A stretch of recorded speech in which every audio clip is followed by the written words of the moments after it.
Good afternoon. My name is Linda Ginac, and I'm pleased to be presenting Stemming the Tide of Turnover, 7 Steps for Helping Employees Chart Their Own Career Path. Turnover is a big issue for many companies. When I think of turnover, I compartmentalize it into 3 different time buckets, if you will. The first 90 days through an employee's first year anniversary, 1 to 5 years, and 5 years plus. In many companies, turnover is highest in the 90 days to 1 year bucket for many reasons. Could be poor onboarding, an employee didn't feel like they fit the culture, performance issues. But if the company does a good job of onboarding and engaging an employee in their role and exposing them to the next role, turnover is much less in that 1 to 5 year bucket. In addition to that, if employees have the opportunity to be exposed to several roles, and this could be a project, job share, whatever that might be over that 5 years, we've seen in a number of accounts, or I should say client accounts, that turnover rate decreases significantly, and in the employee loyalty is very high.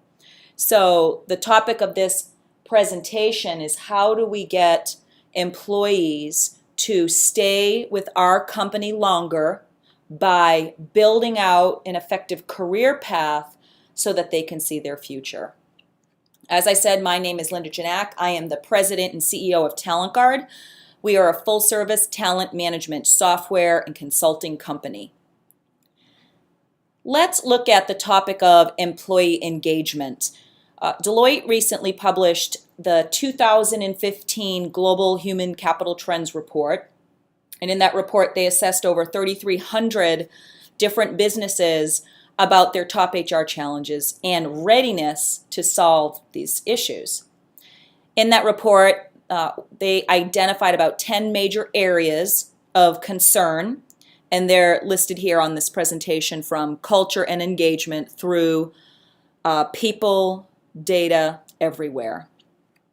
But the 2 issues that were paramount and became obvious to Deloitte in this report was that HR feels the least prepared to handle include culture and engagement and learning and development, both of which we're going to talk about today. And if we break that down a little bit further, we can see here that all areas presented have a capability gap, meaning we know there's a problem, we don't think that we can solve it, but the greatest increase this year over last year and sense of urgency really falls in that culture and engagement area. So clearly, organizations are feeling the pain. So Glassdoor is blowing up the internet with comments from employees about their dissatisfaction at work and their lack of career development. It's almost like we need a full-time person scanning these websites to read through these reviews. And what that really means is and a lot of it is not positive. So employers must rethink its approach to employee engagement and retention. And we at TalentGuard believe that an effective way to do that is through a career mobility strategy. So what exactly is career mobility? When we think about career mobility, the way that we define it here is movement of employees from one job role to another within an organization. And these moves can be up, they can be across the organization laterally, or down the organization. Now, in your traditional corporate ladder, and we still see this as being the most dominant, we can see that work used to be a place where you went between 9 and 5. Success was really about getting the biggest title that you could, increasing your paycheck, having the biggest office. We saw a lot of power and prestige as the top reward. And, the whole goal, getting up that executive ladder, all about advancement up, was to get to that pinnacle role within the executive suite.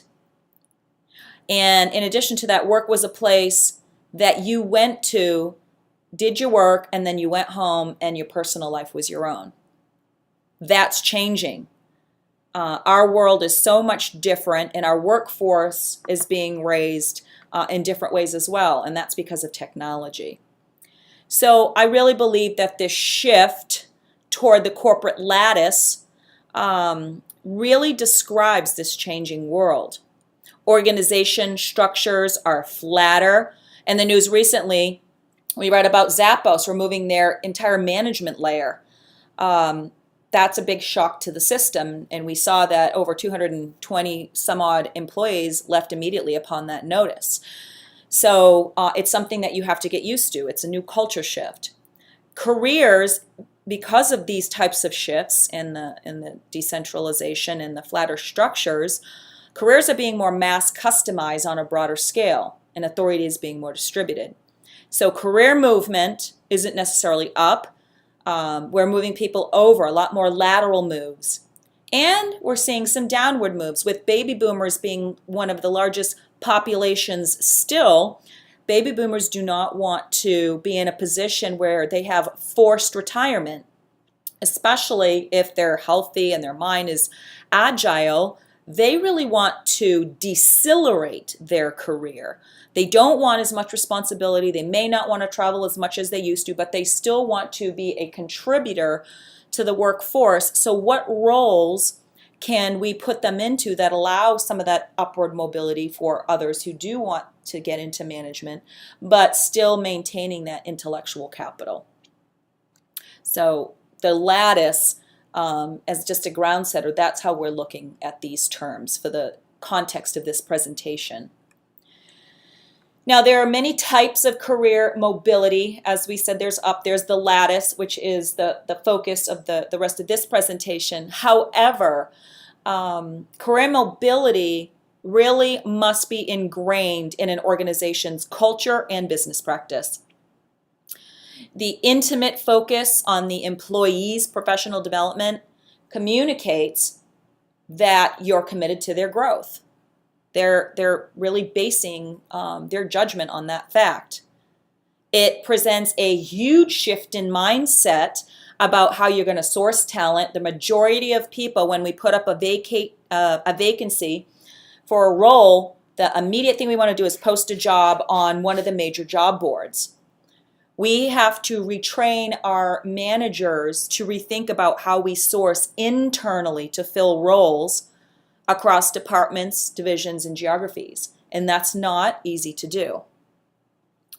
In addition to that, career mobility can be implemented in many stages with a variety of permanent and temporary, as well as project-based options to change that culture over time. It doesn't have to be one big shift. And through these types of valued programs, they can benefit your company through improved engagement and retention. On the permanent side, we do have the career lattice approach that enables those moves across. Companies can also offer employee exchanges. This would be similar to a foreign exchange student program. Let's swap for a while and learn about each other's roles, whether we're learning about a geography, a product line, some type of business process. Then we have fixed-term programs. They're typically project-based, such as a role during a merger and an acquisition. That would be a good example. And then you go back to doing something that you had been doing before. Job rotations, we do see this a lot in organizations, but we see it where it's mostly for new college students entering for the first time to learn about different roles. Job rotation applies equally well to experienced personnel. And temporary assignments are a great way also for employees to gain new skills. These types of assignments could include an employee taking a role while someone's out on maternity leave, a role in another country while a leader is sought for a management position and such. So I do see companies offering these programs sporadically. However, they're not very formalized, nor are they visible to internal employees. They're happening on a case-by-case basis, most of the time within the proximity of someone's corporate office or someone's branch office. Career mobility programs, if you're going to have them, means that you need to have a formal and informal way to communicate and share opportunities across your entire organization. And let's talk about your organization for a minute. Career mobility needs to be very well thought out. And why is that? Well, it's because there are many different types of organizational structures that are in existence. And I'm just going to talk about the 5 most common structures and some of the pros and cons as you're rolling out a career mobility program. Typically in a functional structure, the organization is structured by function, and employees typically look for upward moves within their department first, then it could be in their building, then their local geography. Typically, I don't see a lot of cross movement. It's not that it doesn't happen, it's just these types of organizations that are structured by these departments typically see more upward. So how do organizations increase their visibility, one, beyond local proximity, but also beyond department?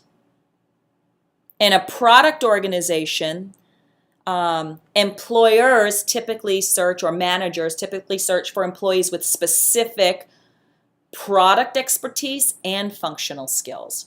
So the questions typically I ask are, will a hiring manager within the electronics product group enable an employee with expertise in medical instrumentation be nominated for a lateral move or a promotion? In a market-driven organization, it's usually focused on, expertise is focused on market, customer, and industry expertise and knowledge, combined with functional. So when we're thinking about hiring, it makes it even more complex. So how does an employee make their aspirations known to managers with vacancies that they're interested in making a move? Because we're typically going to hire people who have expertise in government, for example. If I have somebody who understands government and they're used to writing proposals within the government, how does that translate, that skill set translate to health services? What's similar and what's not? Geography is pretty classic. Emphasis is placed on district, region, and territory. And process is usually on comprehensive workflow like supply chain management, where you really got to understand supply chain management as an employee to be able to make those moves. So how do we as an organization, and HR specifically, strategically get into career mobility and help employee align aspirations with corporate need when our organization may not support it, allow for it, help employees assess their skills across multiple boundaries, geographies, markets and products, and functional skill sets? So the question becomes very big and very powerful to answer, but it can be answered. Now, if we layer on top this particular slide, HR achieves the goal of introducing career pathing, because career pathing solves the career mobility problem specifically. However, limited information exists on how to actually do this the right way. And I know that this image typically scares HR people. They're like, well, what is this? And why I present this is because I believe it presents an amazing view of how it feels to be an employee inside of an organization with hundreds and thousands of job roles. The question they're asking themselves is, what do I do? Where do I go? How do I get there? What opportunities are available in what groups? And it feels like a big web. So in most organizations, and we did this for a specific client, progression paths are non-existent or they're invisible because HR hasn't had the resource to assess each of these individual roles, find the gaps, and tie those progression paths together. Employees, therefore, don't have the competencies that are required for their role. And then if they don't have that, how can they compare themselves and assess themselves for future roles? So they're unable to do that, to see if they're a good fit. And the reason why they can't do that is because We don't, as an organization, have very structured systems for how we're going to manage our, what I call career core data, our model for how we're going to recognize jobs and talent and how we move that talent across boundaries. And in addition to that, if we actually get to that point, we can say you can make this career path, we're providing very few resources on what types of learning resources that the employee can engage in to close the gap. And then finally, we need to have formal development plans managed and monitored by their management and by HR to make sure that we're progressing forward. So even though I believe that career development is a self-directed activity, it does still require collaboration and input from the manager or some type of external coach to help facilitate the process. So let's explore one employee's career situation before we get into how we solve the problem. I'd like to introduce you to Julie. Julie is a dedicated employee. She enjoys her role. She's in the finance department. She's been with a fairly mid-size, large organization for about 6 years. She's been in one role, and she's looking for that new challenge. So she's frustrated. She's getting a little bit impatient. She would like to chart a career path, but she doesn't really know where to start, and she's not getting a lot of help from her intranet. There's no real career portal for her to go to. So what is she to do if she's frustrated? The questions she's asking herself are, what career pathing options are available to me? Who else in the finance department has made a move successfully to either another role or another group or another occupation, if you will?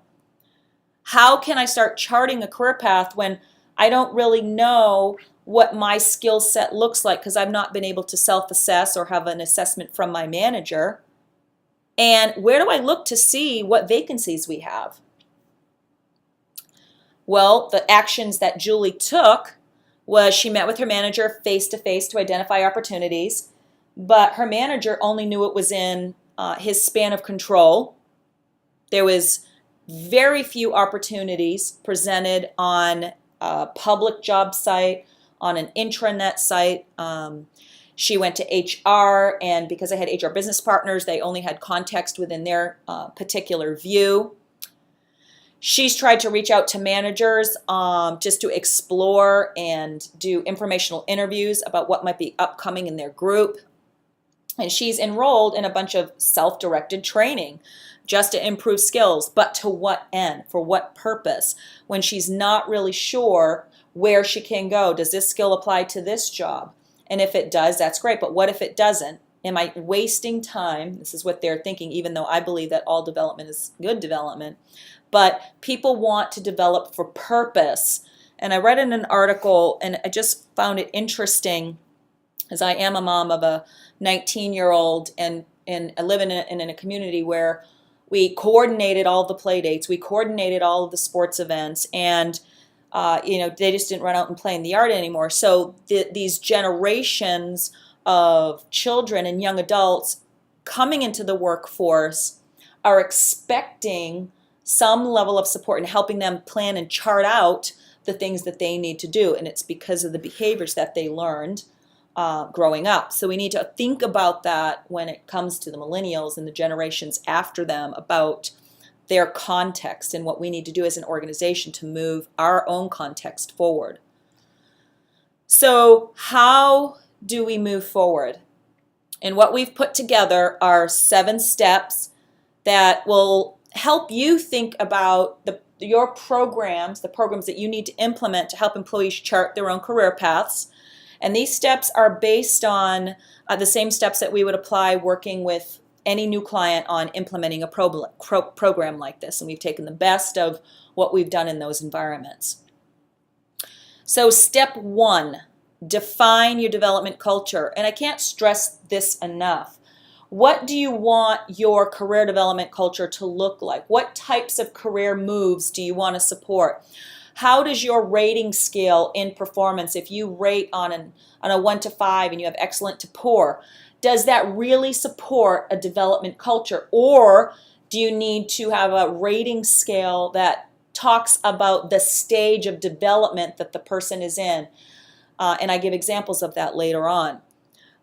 If we don't have the culture right, it goes on deaf ears. So the first thing that I like to look at is, what are the perceptions held internally, both positive and negative, to help you understand your own environment? Going on Glassdoor and seeing what employees are saying about our career development environment, not an engagement survey, but a perception survey about what's there in terms of career opportunity. So it's very narrow in its focus. And you can see I just give a few examples here, things that were actually taken off of Glassdoor about a particular company. And we can see here, most positions offer a good degree of flexibility in terms of hours, since our company has a policy to promote from within first, and there are many opportunities for advancement for those that perform. So those are some good things. That's great. What we don't really want to, or what we want to hear, but what we want to be able to do something about is, you know, in this negative comment, around 5 years ago, the corporate office decided to start hiring more college graduates in mid-level management position, practically eliminating the opportunity to promote and develop from within. So we have to ask the context, why did they do that? What happened? Was it building corporate brand? We don't know, but we have to be able to, as an HR organization, take these data sets, understand the data sets, understand where we are as an organization, build the kind of culture that we want, and then execute on those programs. And if we're going to be the kind of organization that sources from an internal talent pool first and foremost, then we've got to have a strong method to show employees what those options are. So organizations with a strong employee development culture share two things in common. Employees have challenging work and are able to move between job roles and assignments and teams with not a lot of complexity. The organization offers extensive training programs that employees can enroll in or subscribe to. Those are the two. Now, organizations that score high marks on providing the strongest development cultures ensure that they have a focus on several workplace dynamics, and we'll talk about those. And I kind of go around this, everything circled around a career, right? So we're thinking about the things on the periphery. What does it mean to have a good development culture? First, got to have a vision. So employees need to have confidence in leadership and direction. What that means is, if we're going to implement a career pathing program, you have to enable us to make those transitions, and it just can't be lip service. You can't let us see a path and then not be able to execute on it because of politics. So leadership and management has to support that. It has to be equitable and fair, so that speaks to values. You have to enable me to build those skills and present things that seem achievable. And we talked about this one. Collaboration across organizational boundaries has to be a goal. So I need a way to express the types of things that I'm interested in terms of geography, boundaries, products, markets. I need to give you a way to search on those things, and I need a way to supply that information. Strength in manager and employee relationships. That's extremely important. We have to be able to talk about career interests, have discussions about those aspirations, and feel like our manager is in support of that and not be penalized for wanting to make a move at some point in the future. We have to have increased awareness around the opportunities that are available. So we need to educate our company on what's possible. And then we have to just manage expectations, right? We don't want mass job role turnover internally either. So we set policies around that, and we're going to talk about that in the few coming slides. So once we have that culture and we're defining it and we're setting that foundation, the stage for how career pathing and mobility will work in our organization, the next thing we have to do is assess your organizational readiness. And what I mean by that is doing career pathing requires an extensive, I would say, data model, if you will, in order for it to be effective. We have to have standardized, normalized, and unifying data sets so that employees have the ability to compare themselves in an objective way. So the catalyst for that, or the first foundation set that you need to have or need to look at, is evaluating your job family model. So do you have a structure to how jobs or job roles are presented within groups within your organization? That's as simply as it can be said. And if you have that, that is a great first step. The second step you need to think about is, once I know what all my roles are, say you have 1,500 roles, you have to cleanse those job roles to see what truly is a job posting that's been overused and reused, and we just haphazardly created a net new job role when it really is the same job with a few different words. So we need to cleanse that data and really scale it down to the minimum number of job roles that you need within an organization. And you can have different titles, that doesn't matter, but where does this job role fit? And really understand that, because that's going to be the basis for the number of roles that you're going to use within your career pathing initiative. And then the third step, once we know what our job roles are, is we have to start looking at the job role profiles, the details of our quote-unquote job descriptions. I like to go and say job profile because I think it's more comprehensive. Are titles consistent? How much duplication do we have across the job titles? How deep is the data in describing what the job role really entails? And we'll look at an example. So let's assume that this is and it actually was an example that we went into within a specific environment, and you're going to have your typical data about the job role, your position, the business unit, the geography it's in, the grade, the pay scale, all of those sorts of things, your minimum requirements, and some basic job description that's typically task-oriented. But the areas that I have in red, in this particular example, where would individuals move to, and the competencies, and often where does the person come in at if they're a new employee? It might be junior analyst, but then where do they move to? There's no data or no context around that. So we as an organization, as a team, have to start thinking about, how do we engage in a competency model, a job competency model that allows us to build out very detailed specs, similar to this, a job family model, so that we know what competencies impact which job family and how do those competencies spread across each of the individual roles. And this is a model that takes time to set up if you're going to do it internally. And we've seen organizations create hundreds and thousands of job roles, and it can take years, but it doesn't have to be like that. Really, there are so many organizations out there that you can source the data from.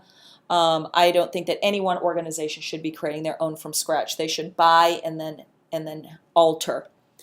But if you have a complete and an effective job role profile, it should show employee-specific expectations required for the job. It demonstrates what work is required for this level and the next level. It enables employees to assess themselves relative to job expectations. And you can see here in this box, I've added just a few, and we're going to break one down: collaboration, decisive judgment, customer focus, packaged good knowledge. That's just the top level. So let's take a deeper look at one competency, and we'll use interpersonal skills, and what does it really mean to have a very detailed model so that employees can do everything that I've just said. So your framework here, you can see, you should seek for it to be as specific as possible. And I always say, if I put something in my chart, is the behavior or observable? If it's observable, it can be measured, and it can be measured via an assessment, and it can be measured via feedback. If it's not observable, you have to think about another way that it will be measured. So kind of keep that note in the back of your mind. And I know that this overwhelms HR people to think about pulling all of this data together, but like I said, you can purchase this data and then build the job roles from there. You can see here in this model, we have the core competency as interpersonal skill. It has a description. The development model that we're using, meaning the criteria, the rating criteria, are foundational. They're a contributor, they're a master, or they're coaching other people. So we're trying to put it in the context of a rating scale that enables people to feel empowered. We have a specific skill indicator for competency 1, and then we describe what those specific indicators are. And we do that for each and every competency, for each and every job role. And if you can build that foundation, you are ahead of the game by leaps and bounds. That is the foundation required for a career mobility strategy. At this point, I just have people breathe. But because it doesn't stop there, what makes it really effective is if you can also tie your development options, and it's those items that an employee needs to take on, do, experience, learn in order to close the gap within each of the indicator areas. So if you know that, then you've got the basis to do everything that you can do to drive employee engagement through career pathing. So step 3, now that we have the data, and one more point about data, now we have the data, people always ask me, do I need to have all of the data at once on all job roles to get started? And the answer is absolutely not. You start with a handful of job roles at a time and you put them in the system, and as you complete your specific career competency model, you just keep adding as you go, and it becomes richer and richer. So it's not something that's all or nothing. It can be organic. You can take it on by department. You can take it on by hardest to fill job role. You can take it based on the highest turnover roles. There are many variations and many factors. Again, that goes back to the kind of development culture that you want to build and how that program gets rolled out and it gets launched and it gets communicated. There's a lot of options around that. So now that we have our data, so we can now actually compare one role to the next. We can build out our progression paths. So what does it mean to have a progression path? Well, all it means is that we as an HR organization are trying to understand what our feeder roles are into next roles. And in this case, what you can see here is I have feeder roles here. So what I'm saying in this context is that business development manager, marketing manager, channel manager, and sales manager, these are all lateral moves. These lateral moves can also move into senior business development manager, which would be an upward move. And this upward move can then move into several lateral and several promotional roles. Director of Business Development, Sales Manager, Manager Marketing Manager of Channel Sales. So what I'm talking about is a bilateral movement. You can have roles going in and out of each other because they share some of the same competencies. And when you're looking at your competency model, the way that I define a role that can be a good feeder role and a good, what I call a progression path, is if you have at least a 60% overlap on similar competencies. And that's important for a later slide, and I'll show you that in a minute. But the reason why we do it is employees when they're comparing themselves to lateral roles or future roles, they also don't want to see that there's a 100% misalignment. So when we're thinking about how to build these progressions, we also have to be strategic about the kind of moves that we want to enable. For example, do we want to only show business development to marketing and marketing to business development? Or do we want to enable marketing to move to finance, to accounting, to merchandising, to retail floor sales, right? We're talking about the breadth of scope and how we build out these progression paths. Do we want them to see only national, or do we want them to see all geographies? And each one of those questions can be a step or a configuration in how your career pathing system works. So it does require thought around how you want your career progressions to work. Step 4, we can't have any effective program without policies and guidelines. It's another catalyst to having a company-wide initiative. So what might some of these policies look like? These things help us streamline the number of career moves that can happen at any given period of time. It can minimize, as I said earlier, high mobility turnover rates. And I'm just providing a few brief examples. The examples can get exhaustive, but as you're walking in, right, these are some questions that you should be asking yourself through the program implementation. How much time must be spent in a current role before we enable somebody to move to a new role? Should all available positions be posted? Is a manager's approval required for a transfer? Lateral move, promotion, whatnot. Should an employee be eligible for a career move with a poor performance review, or if they're on a PIP plan? And how are internal moves communicated? How are we going to, once we take all these moves, do we want to have a communications campaign to recognize the types of moves that have happened and the types of moves that are available? So, I posted some that are high level in different areas, but, as I said, the list is exhaustive, and we really need to look at your environment and your context to think about what policies might be required for your particular environment. Step 5, how do we now, with our culture in place, our job family system set up, our progression paths defined, and our policies in place, how do we enable employees to actually think about and build out their career path so that they have visibility into the future? And I now feel like I can map out a journey that will enable me to want to stay with your organization for many, many years.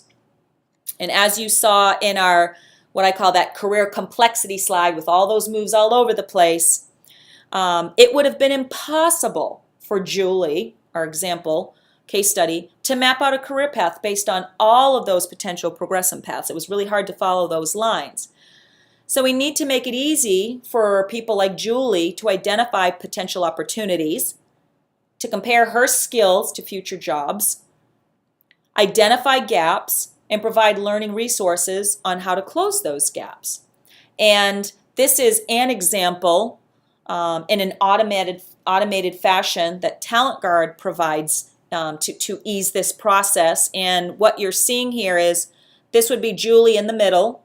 Julie has a specific role that has been assigned to her. In that role, she has a specific set of competencies that come along with that role. That role, as Julie in that role, she has the option of being assessed. She can assess herself on her skill set. Her manager can assess her. And if we want to go broader, we can bring other people in to assess those skills so that we know that it's verified and validated and endorsed. Then what she's able to do is, if she does a career path builder and she sets some criteria, it's going to show, based on her criteria, the types of matches that best fit Julie. And as I said, it's based on the criteria. If I only want to see geography, if I only want to see within my department, or I can leave it completely open and it's going to serve up the best based on the match. So as Julie begins to select a particular career path, the net new job role becomes Julie, and then the other options are available to her. So she's very easily and very quickly able to build out a path that she's interested in, and for each path, if she wanted to, be able to see a gap analysis report, and we'll talk about that in a minute. But it's very important that we enable employees to see this, and it's also important for HR to decide, and this is where those progression paths, bilateral promotion, but what you can see here is you can't tell within here, unless you hover over it, which one's a promotion and which one's lateral and which one's a downward move. And we do that for a reason, because we want to promote interest over upward move. So we really are trying to advocate for lateral extension. Let's do this based on skills and experience and interest, and not just on how do I get up to the top the fastest. Now, we can't have a formal program launched if we don't have managers that are educated and trained on how to be effective career coaches. Managers need to be taught on how to create and implement effective learning and development plans with employees. They need to understand the concept of a career lattice versus a ladder to foster growth. They need to prepare for development discussions. If somebody says, how can I close the gaps, or are these things good for closing gaps? A manager needs to be able to understand what a gap is and effectively discuss the gap in ways that the manager might have, or ideas for how to close it. Identify questions that encourage developmental planning and attainment, right? So we want the employees to attain their goals. And then really help employee close those skills gaps by monitoring their development plans, inputting feedback. If they're virtual, you can see here we have a virtual environment with people just talking about careers in general. So we want to bring communities together in a very developmental way to be able to have those discussions. And it's very hard to have a formal career discussion that's objective if you're tying it to your performance planning process. So that's another thing to think about. In addition to that, I love this slide because I love town hall meetings. About a program wouldn't be a program without a change management and communication initiative. So HR needs to be the leader in working with marketing, or if you have an internal marketing team, to roll out your career pathing campaign. You have to have multiple channels, webinars, hall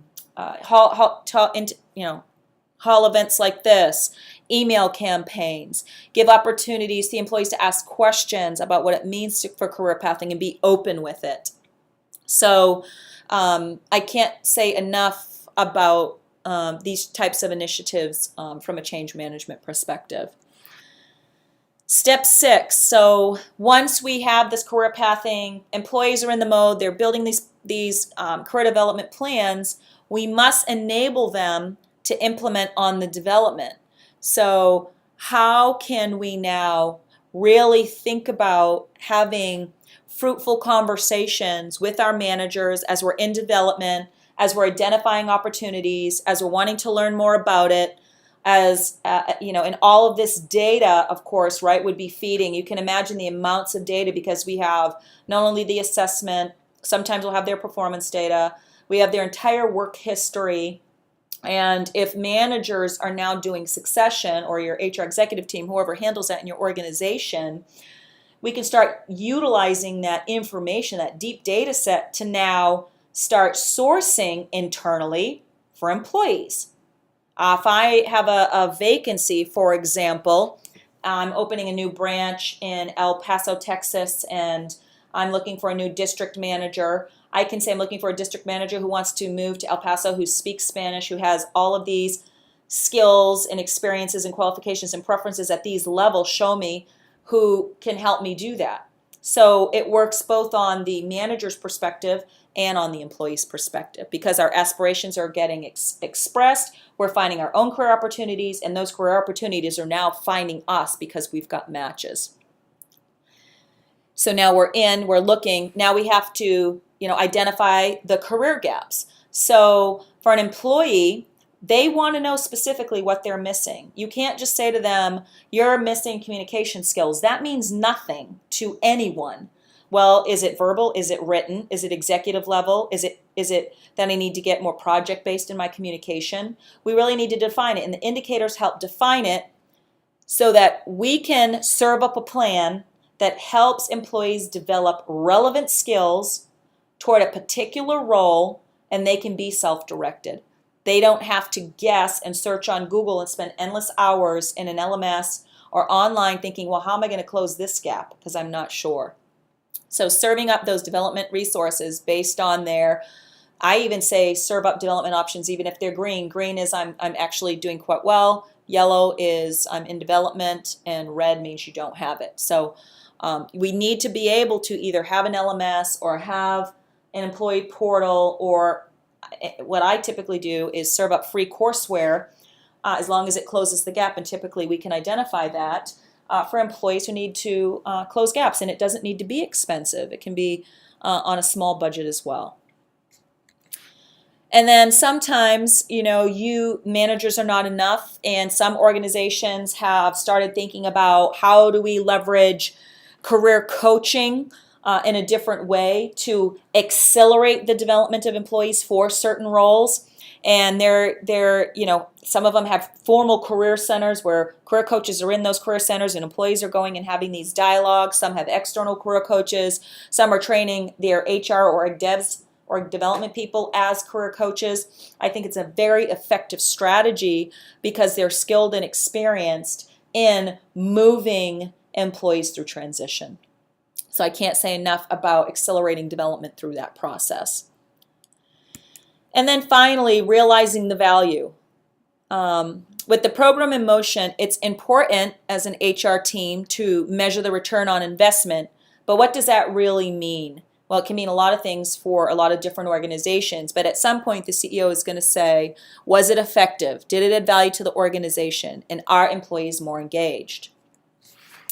And some of the typical KPIs that we measure is the number of moves internally that happened as opposed to an external hire, because an external hire, costs money. So there's a reduction in cost, a reduction in time, a reduction in the time it takes to get somebody to an effective performance level, the percentage of reduced turnover. So our employees within those 3 buckets that I mentioned earlier actually declining. Percentage of engaged employees. So in your however often you do your engagement surveys, most do it every 2 years, are the numbers going up, and is it going up because of career development? And the thing that I like to look at when you're querying your data, and because you have great data, the number of skills gained that impact your competitive advantage, right? Because your competency model should be based on the type of company you have and how you compete in the market. So some of these are good indicators, and we need to think about what might be the right ones for your company. Quality of hire. Was I better able to recruit better candidates because I'm able to show them specifically and visually? If I put this on my recruitment site, for example, that demonstrates a much more higher and deeper commitment to employee development versus saying we just do it. So we can really show it and not just tell it. So what about Julie? What happened to Julie when this organization actually implemented a formal career pathing program to support their career mobility initiative? Well, with a career development in place, Julie did stay at the organization, and she's a success story. She had several lateral moves. She had a couple promotional moves.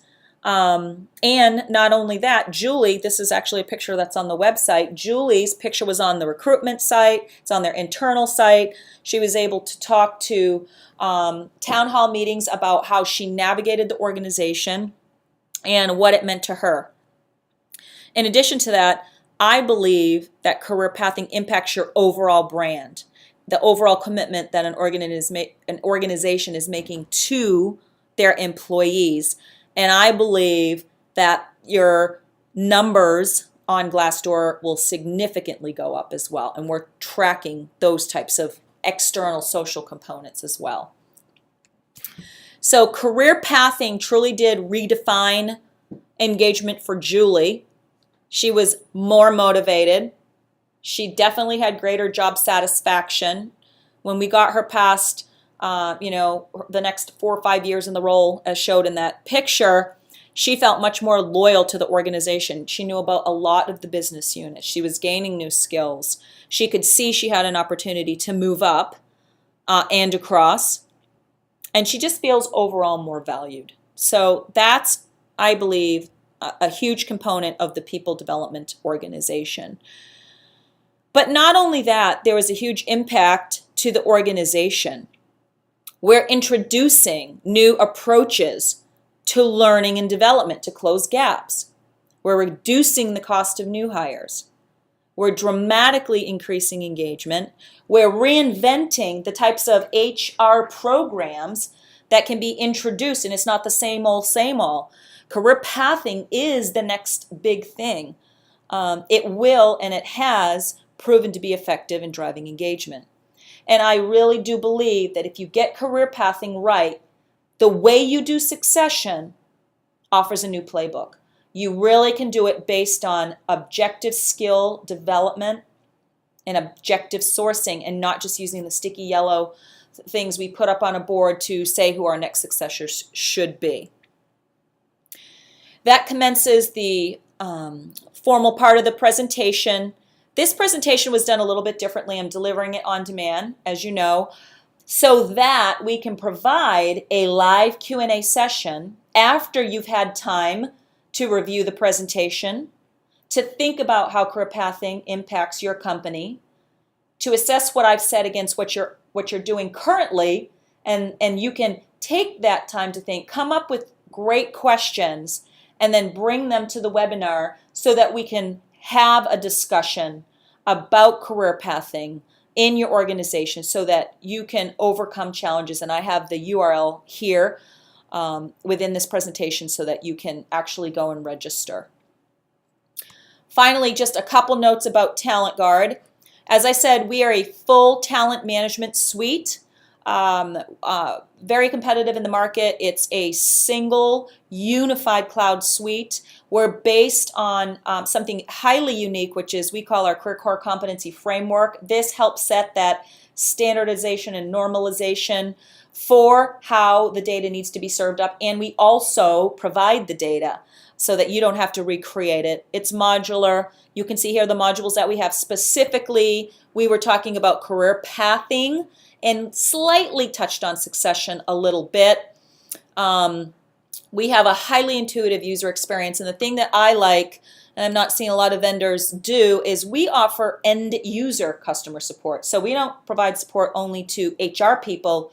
We believe in our software so much, we don't want you to become a help desk. So we enable and we answer and we handle all support requests from your employees so that we free you up to do what you need to do. So we have some additional resources on the website if you want to learn more details.